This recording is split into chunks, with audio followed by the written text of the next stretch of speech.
The radio operator's hands trembled as he adjusted the frequency dial aboard the destroyer Suzutsuki, his eyes fixed on the empty screen before him. It was the afternoon of April 16th, 1945, and somewhere beyond the horizon, American carrier planes were hunting. But something was wrong.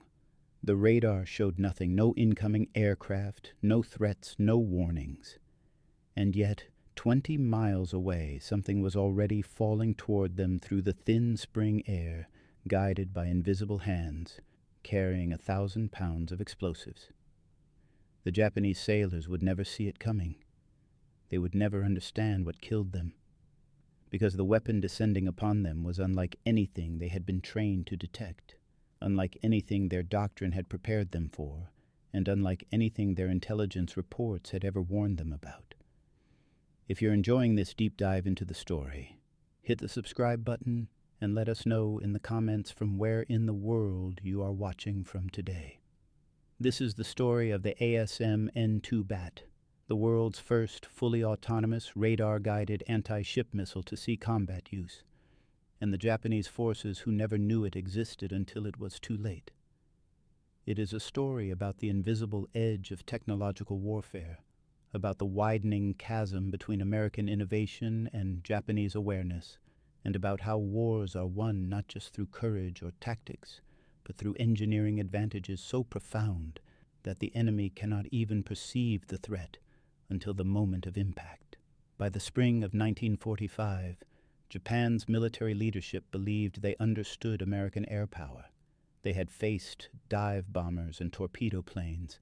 They had developed radar systems, built fighter defenses, and trained their crews in anti-aircraft procedures.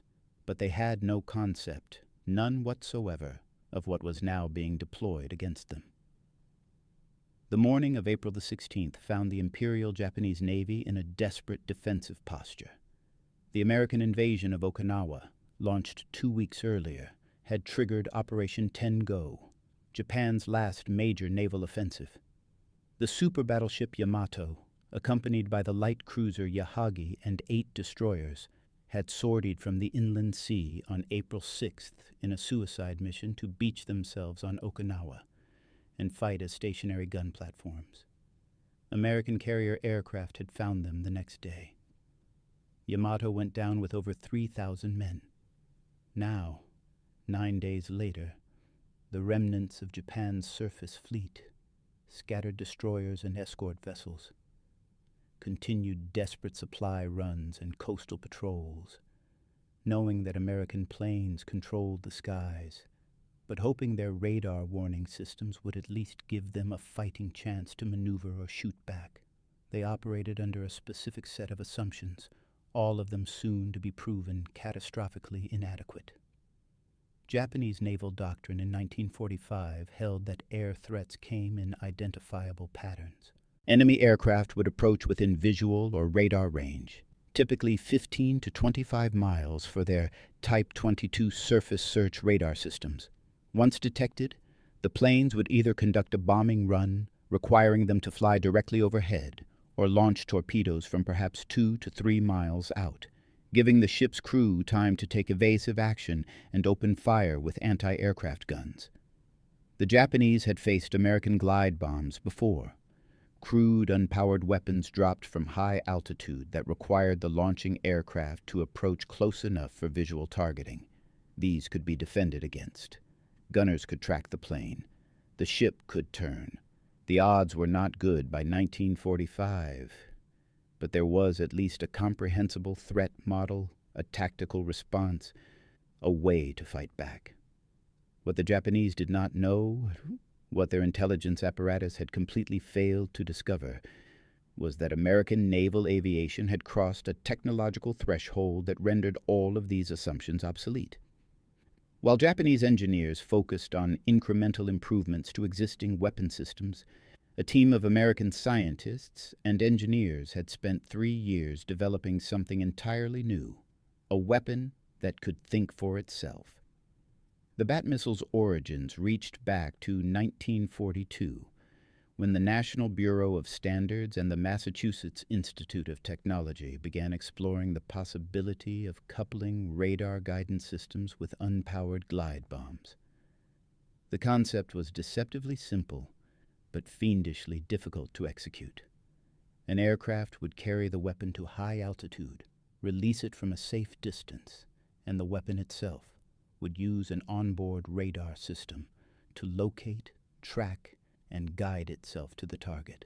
No wires, no radio control from the launching plane, no need for the pilot to maintain visual contact or fly into the teeth of anti-aircraft fire.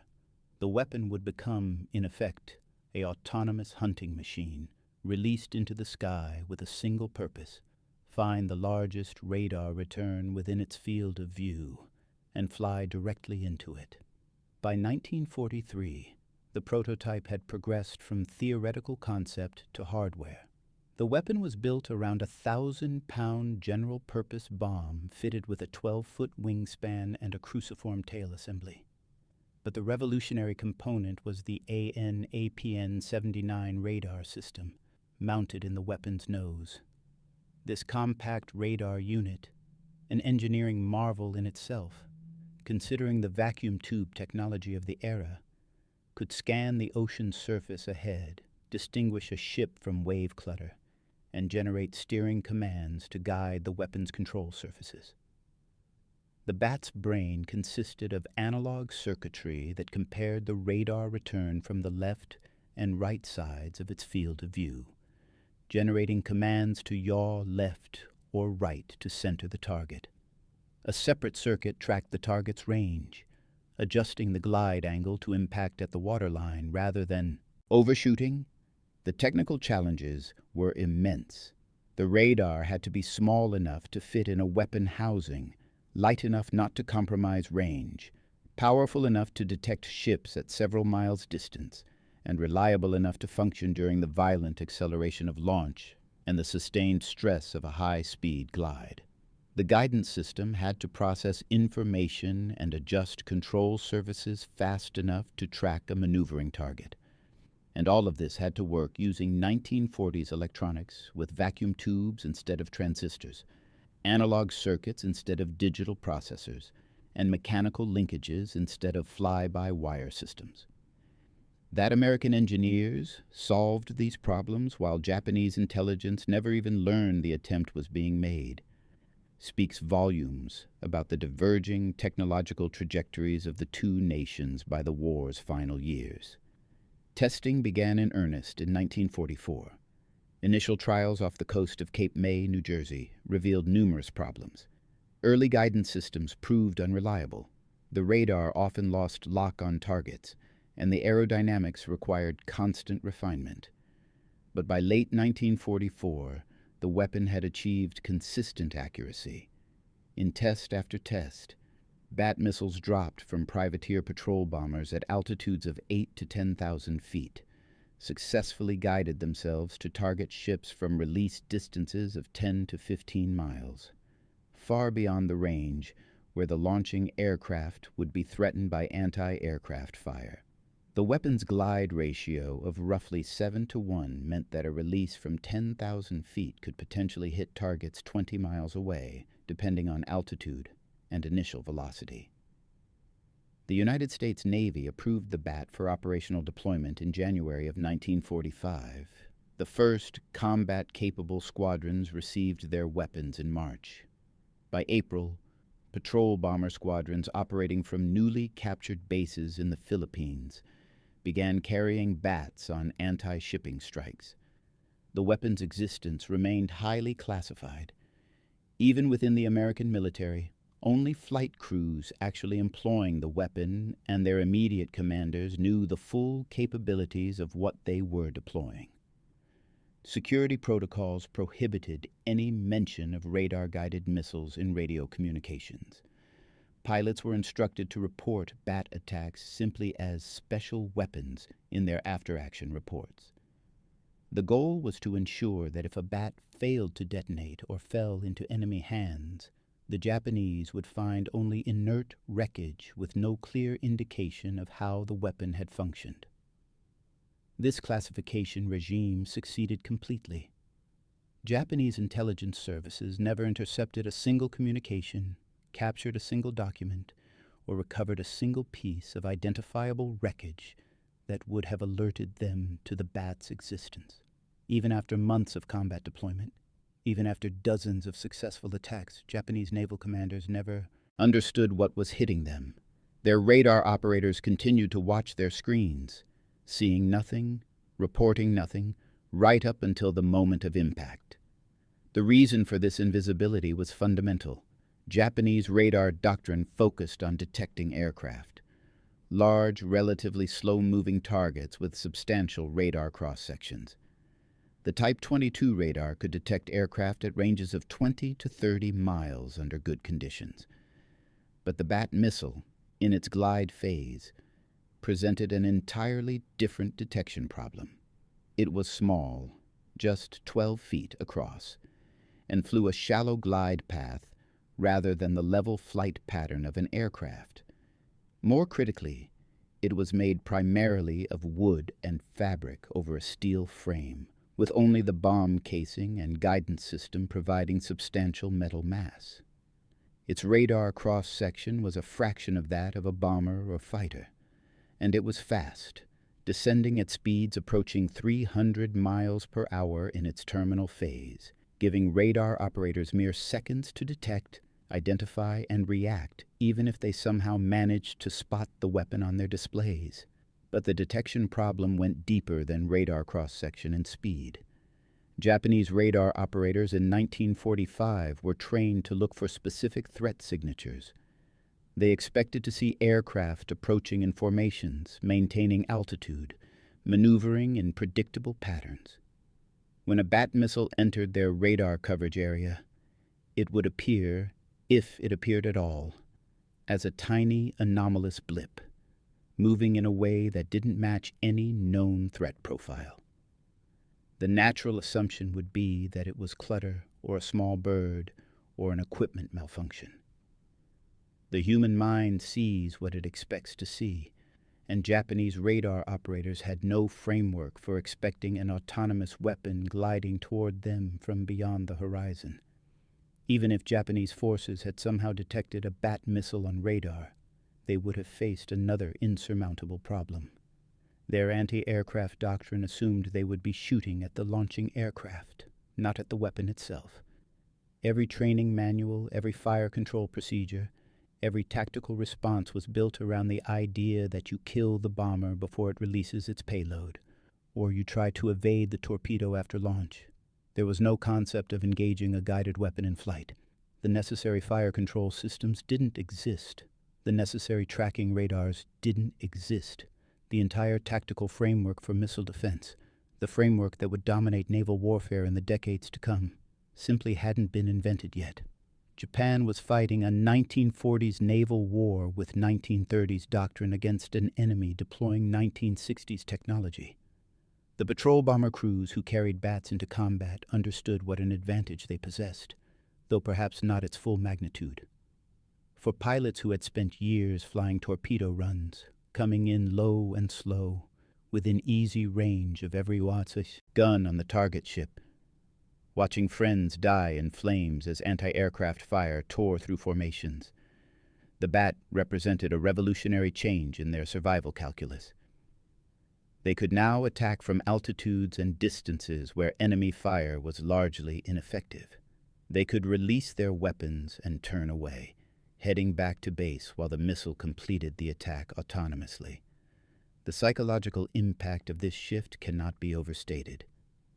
These crews went from having perhaps a 50-50 chance of surviving a combat mission to odds approaching certainty, simply by virtue of being able to attack from outside the enemy's effective engagement envelope. The first operational use of the Bat missile came on April 23, 1945, when patrol bombers from Fleet Air Wing 1 attacked Japanese shipping in the Balikpapan area of Borneo. The targets were coastal freighters and small warships attempting to evacuate Japanese forces from increasingly untenable positions throughout the Netherlands' East Indies. The American crews took off in the early morning darkness, climbed to 10,000 feet, and began their search pattern over the Makassar Strait. Their radar operators scanned the ocean surface, looking for the distinctive returns that indicated ships. When targets appeared on their scopes, the pilots began their attack runs from distances the Japanese defenders would have considered impossibly safe. At ranges of 15 to 18 miles, well beyond visual contact, the privateer crews released their bats. The weapons fell away from their bomb racks, wings extending, radar systems initializing. For a few seconds, each missile flew ballistically, losing altitude while gaining speed. Then the guidance systems activated, the radars began scanning, and the bats became hunters. The missiles' radars swept the ocean ahead, processing returns, filtering out wave clutter, searching for the hard metallic signature of a ship's hull. When the guidance computers, primitive by later standards, miraculous by the standards of 1945, locked onto targets, the control surfaces began to move, making constant minute adjustments to keep the radar return centered in their field of view. From the Japanese perspective, the attack made no sense. Radar operators aboard the targeted vessels reported aircraft contacts at extreme range, too far out for an immediate threat. The contacts maintained altitude and distance, behaving oddly, not pressing home an attack. Gun crews stood ready but held their fire. The targets were simply too far away. Lookouts strained their eyes toward the horizon, seeing nothing but empty sky and sea. And then, with no warning whatsoever, explosions erupted along the sides of ships. 1,000-pound bombs detonated at or below the waterline, tearing open hulls, flooding compartments, killing crew members who died without ever seeing what hit them. The surviving Japanese sailors reported what they saw, which was almost nothing. American aircraft had been detected at long range. No attack had been observed. Ships had been hit by bombs, but no planes had approached close enough to drop bombs. The reports made their way up the chain of command, where officers struggled to reconcile contradictory information. Some theorized that the Americans had developed a new high-altitude bombing technique that allowed for accurate strikes from beyond visual range. Others suggested that submarines had fired torpedoes simultaneously with the air attack, causing confusion about the source of the explosions. A few reports mentioned seeing small objects in the sky moments before impact, but these observations were fragmentary and unreliable. Brief glimpses of something falling, something with wings, something that didn't look quite like any known aircraft. Japanese intelligence analysts examined the reports and reached no conclusions. The pattern of attacks was too scattered, the damage too varied, the observations too inconsistent. Some ships reported seeing aircraft diving toward them. These were conventional bomb attacks that happened to occur on the same days as bat strikes. Some ships reported submarine attacks. These were actual submarine torpedoes. The bat attacks were lost in the noise, indistinguishable from the dozens of other ways American forces were destroying Japanese shipping throughout the Pacific. The weapon that should have triggered immediate alarm bells, urgent intelligence assessments, and desperate attempts at countermeasures instead disappeared into the chaos of a losing war. By May of 1945, bat attacks had become routine for American patrol bomber squadrons operating in the Southwest Pacific. The missiles were used against Japanese shipping in the Philippines, Borneo, the Netherlands East Indies, and the South China Sea. Success rates varied. The guidance systems were still finicky, subject to weather interference and occasional malfunctions, but when the bats worked, they worked spectacularly. Ships were hit and sunk from distances where their crews never saw the launching aircraft. Japanese anti-aircraft gunners fired at empty sky, unable to comprehend why their ships were dying. The most successful bat attack of the war occurred on May 28, 1945, in Balikpapan Harbor. 4 privateer bombers from Patrol Bombing Squadron 109 attacked Japanese shipping in the harbor at dawn. They released 8 Bat missiles from altitudes between 8 and 10,000 feet at ranges between 12 and 16 miles from their targets. 6 of the 8 missiles guided successfully. 3 Japanese cargo ships were sunk outright. A destroyer escort was heavily damaged and later had to be beached to prevent sinking. The entire attack took less than 4 minutes from a weapon release to final impact. The American aircraft never came within range of Japanese anti-aircraft fire. Not a single American plane was damaged. Not a single American crew member was wounded. The Japanese garrison at Balikpapan reported the attack in terms that revealed their complete incomprehension of what had just happened. According to their account, American aircraft had appeared at extreme altitude and distance, circled the harbor for several minutes without approaching, and then withdrawn. Shortly afterward, multiple ships in the harbor had been struck by bombs of unknown origin. Some observers reported seeing what they described as small planes or gliders descending toward the ships, but these reports were vague and contradictory. The attacking aircraft had never approached close enough to drop bombs. The source of the explosions remained unclear. The report concluded with a request for additional anti-aircraft guns and radar equipment to better defend against future attacks, equipment that would have been completely useless against a threat the Japanese didn't understand and couldn't detect. This pattern repeated itself throughout the final months of the war. Bat missiles struck Japanese shipping in the Java Sea, the Flores Sea, and along the coast of French Indochina. Each attack followed the same script.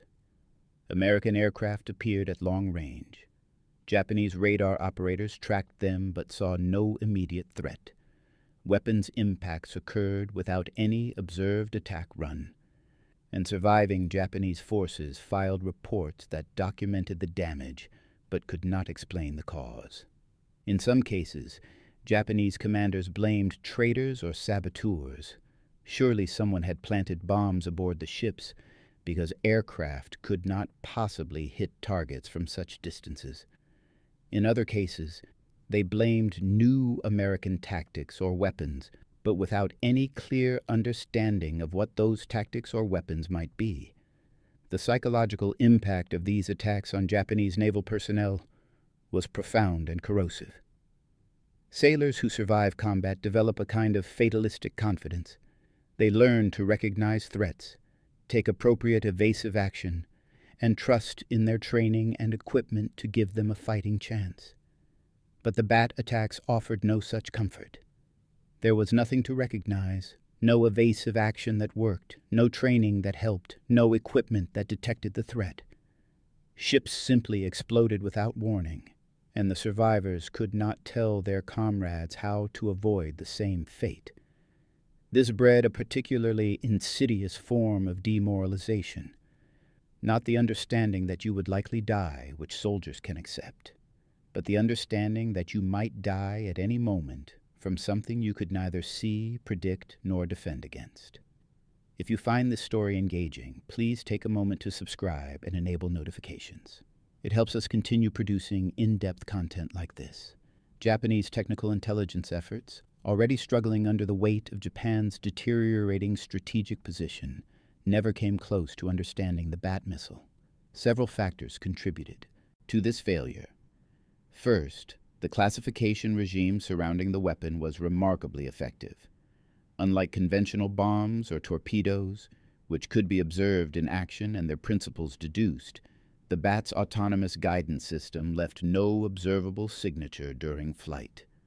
Second, the missile's small size and high terminal velocity meant that most Bats either detonated on impact or broke apart into unrecognizable fragments. The few that failed to detonate and fell intact into shallow water might have provided crucial intelligence, but none were recovered by Japanese forces in a condition that revealed their guidance systems. Third, and perhaps most importantly, Japanese intelligence analysts were looking for the wrong things. Throughout 1944 and 1945, Japanese military intelligence focused enormous resources on understanding American submarine tactics, aircraft carrier operations, and amphibious assault techniques. These were the visible, obvious threats, the weapons systems that were clearly winning the war for the United States. The idea that the Americans might have developed an entirely new category of weapon, one that operated on principles Japanese engineers had barely theorized, simply didn't fit within the existing intelligence framework. When reports came in of ships being hit by unexplained explosions, the natural assumption was that the reports were simply incomplete or inaccurate, that the observers had missed seeing the attacking aircraft in the confusion of combat, or that the circumstances were unusual but not indicative of a new weapon system. This intelligence failure had a parallel in Japanese technical development. While American engineers were developing autonomous radar-guided missiles, Japanese engineers were still struggling with basic radio-controlled glide bombs. The Japanese Navy had experimented with similar weapons. The Eagle-1B was a radio-controlled glide bomb, roughly comparable to the German Fritz X. But these weapons required the launching aircraft to maintain visual contact with both the weapon and the target throughout the attack, exposing the plane to anti-aircraft fire during the most critical phase. The guidance systems were unreliable, the control ranges were limited, and the overall concept offered only marginal improvements over conventional bombing. Japanese engineers understood the theoretical advantages of guided weapons, but they lacked the sophisticated radar miniaturization technology, the advanced gyroscopes and servo mechanisms, and the analog computing capability necessary to create truly autonomous systems. The technological gap this represented was not merely a matter of degree, but of kind. The difference between a radio-controlled bomb that required constant pilot input and an autonomous radar-guided missile that hunted targets independently was the difference between a tool and an intelligent weapon. The bat could do things no human pilot could do. It could process radar returns faster than human perception, make control adjustments more rapidly than human reflexes, and maintain perfect focus on a single target without distraction or fatigue. It represented a genuinely new thing in warfare, a weapon that thought, in a limited but real sense, for itself. By July of 1945, as Japan braced for an anticipated American invasion of the home islands, Bat missiles had sunk or damaged dozens of Japanese vessels. The exact number is difficult to determine because many attacks were recorded only as special weapons in American after-action reports, and because Japanese records from this period are incomplete, with many documents destroyed as the war ended. But the available evidence suggests at least 30 confirmed hits on Japanese shipping, with perhaps a dozen ships sunk outright and another 20 damaged to varying degrees.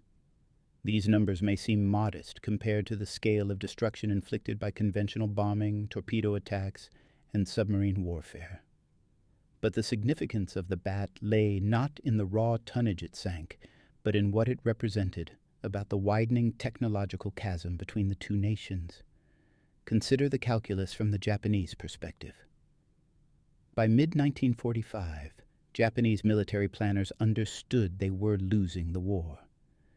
They understood that American industrial production vastly exceeded their own, that American forces controlled the seas and skies, and that defeat was mathematically inevitable, barring some dramatic change in circumstances. But they still believed they understood the terms of the war they were fighting. They knew how American submarines attacked, how American aircraft carriers operated, how American amphibious assaults were conducted. This knowledge gave them the ability to plan defenses, allocate resources, and at least theoretically contest American operations, even if they couldn't ultimately win. The Bat missile undermined even this limited understanding. Here was a weapons system that Japanese forces could not detect, could not engage, and could not even comprehend. If the Americans had this technology, and were deploying it routinely, casually, without any particular fanfare. What else did they have? What other technological surprises awaited Japanese forces?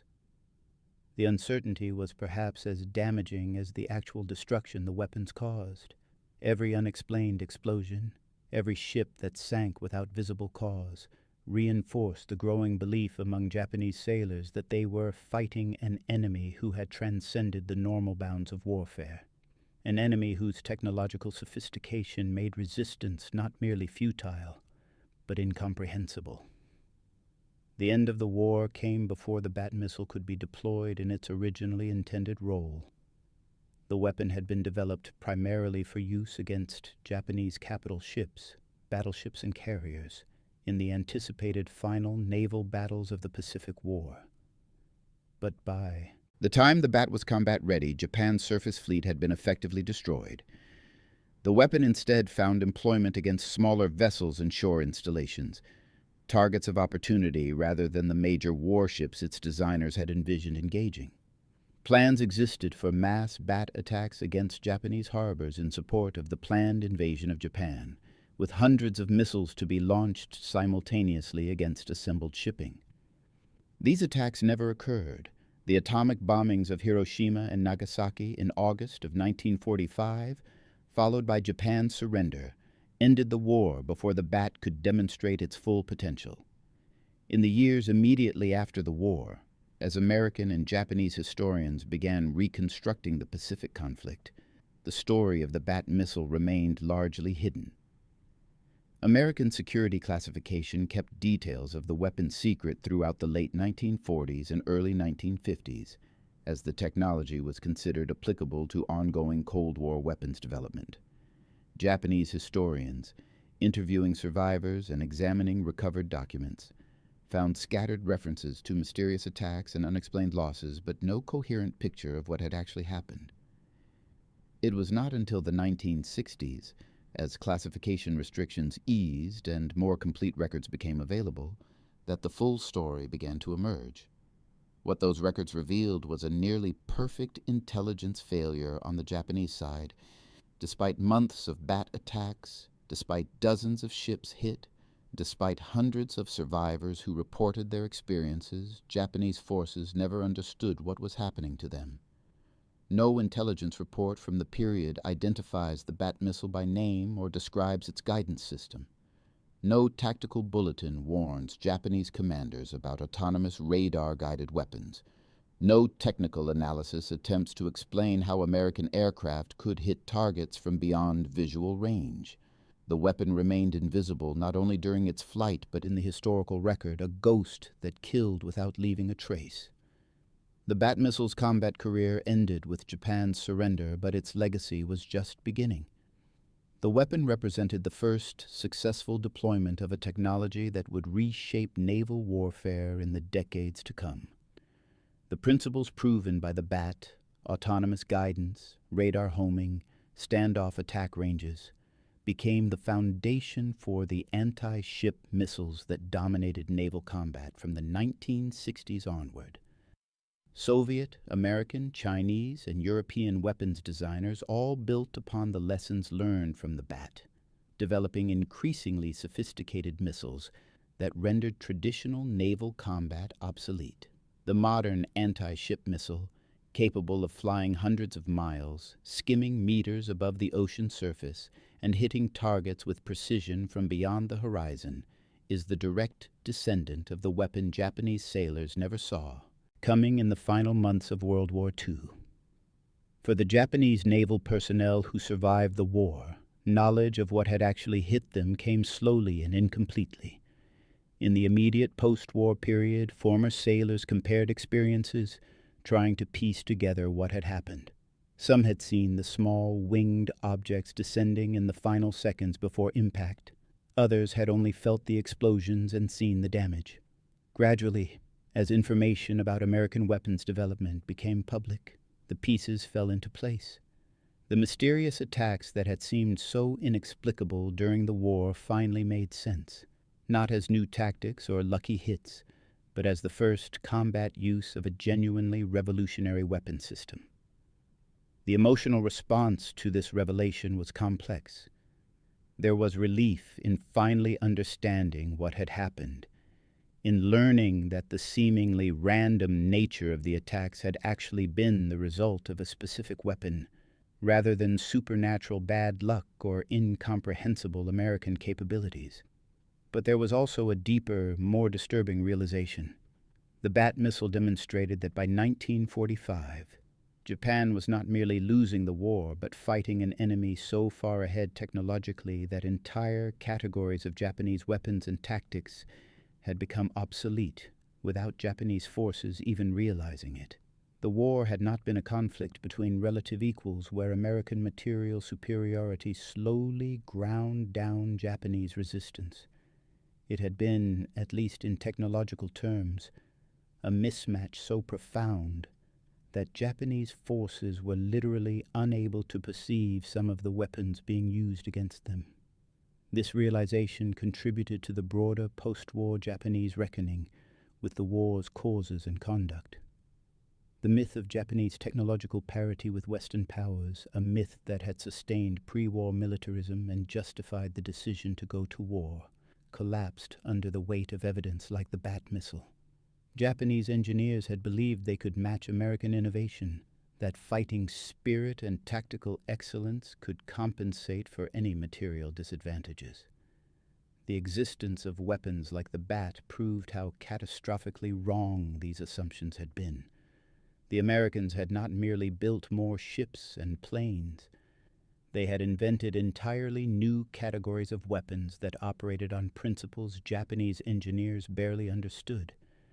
In the broader context of World War II technology, the Bat missile occupies a unique position. Unlike the atomic bomb, which was a singular revolutionary weapon that ended the war before its full implications could be explored, the Bat was a production weapon deployed in combat across multiple months and dozens of engagements. Unlike radar or sonar, which both sides developed and which represented incremental improvements to existing detection methods, the Bat represented a genuinely new thing, the first autonomous weapon, the first missile that could hunt without human guidance.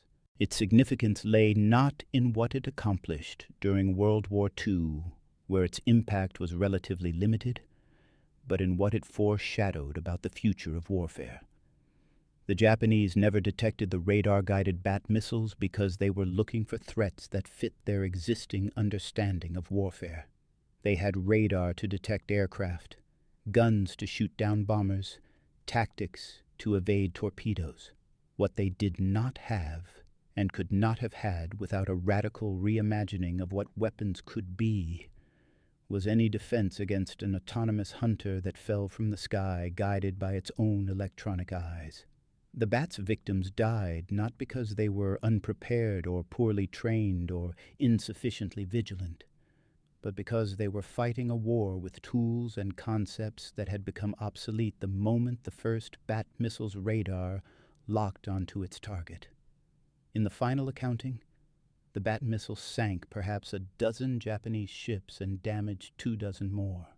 These numbers are insignificant compared to the thousands of vessels destroyed by submarines, aircraft, and mines throughout the Pacific War. But numbers alone miss the point. The Bat missile demonstrated that the United States had crossed a technological threshold that Japan could not even perceive, much less follow across. It showed that American engineering had begun to produce weapons that operated on principles fundamentally different from the weapons of conventional warfare.